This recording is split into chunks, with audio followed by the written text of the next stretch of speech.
Bonjour à toutes et à tous et bienvenue aux Chroniques du Saint-Esprit.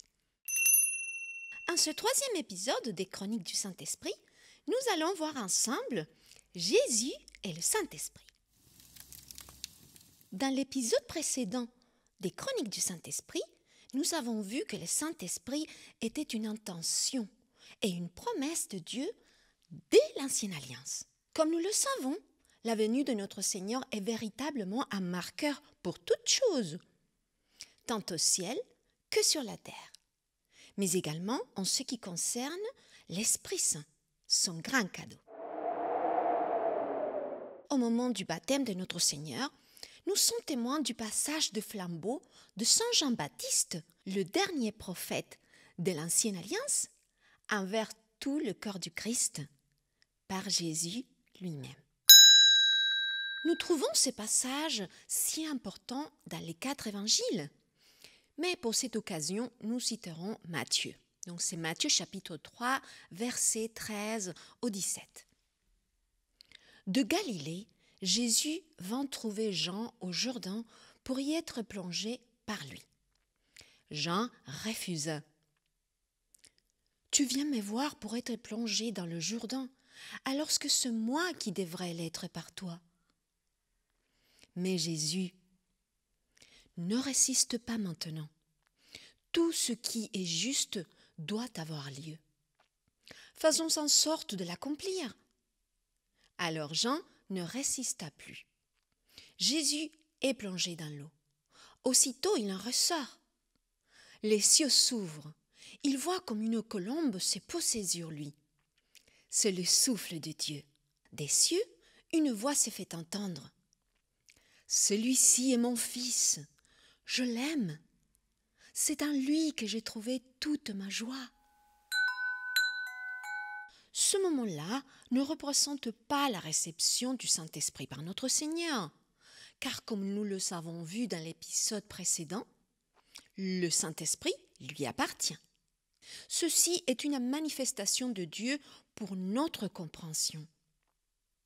Dieu le Père nous présente la Sainte Trinité par la manifestation des 3 personnes, la voix du Père, l'appartenance du Fils et son couronnement par le Saint-Esprit.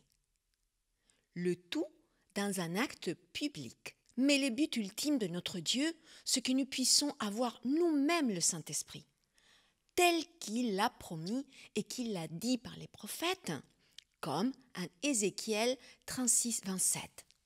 C'est mon esprit que je mettrai en vous.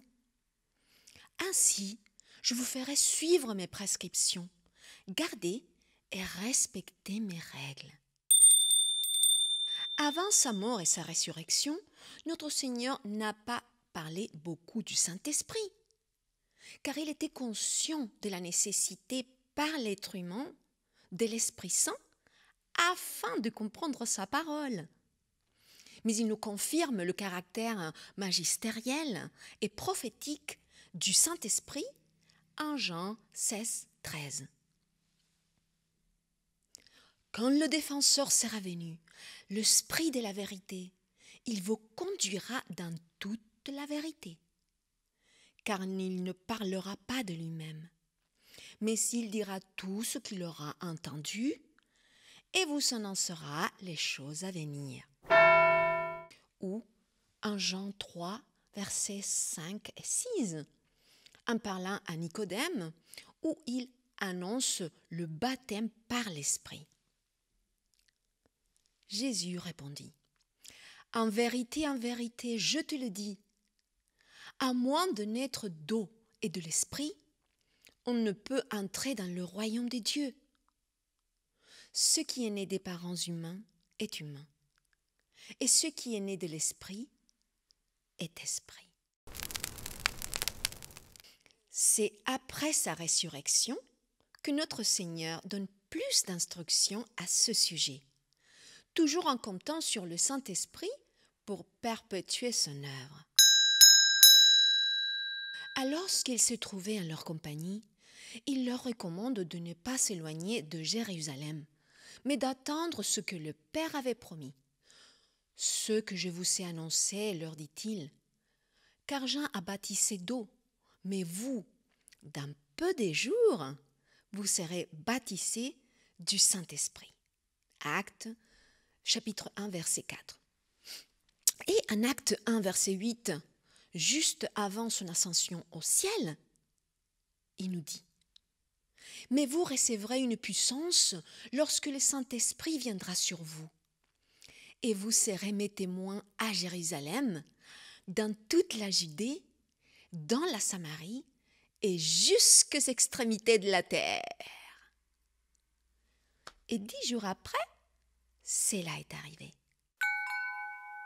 Voici donc pour ce 3e épisode des Chroniques du Saint-Esprit. Merci pour votre présence et que le Saint-Esprit des dieux soit sur vous, vous corrige et vous guide. En ton nom, Seigneur Jésus. Amen.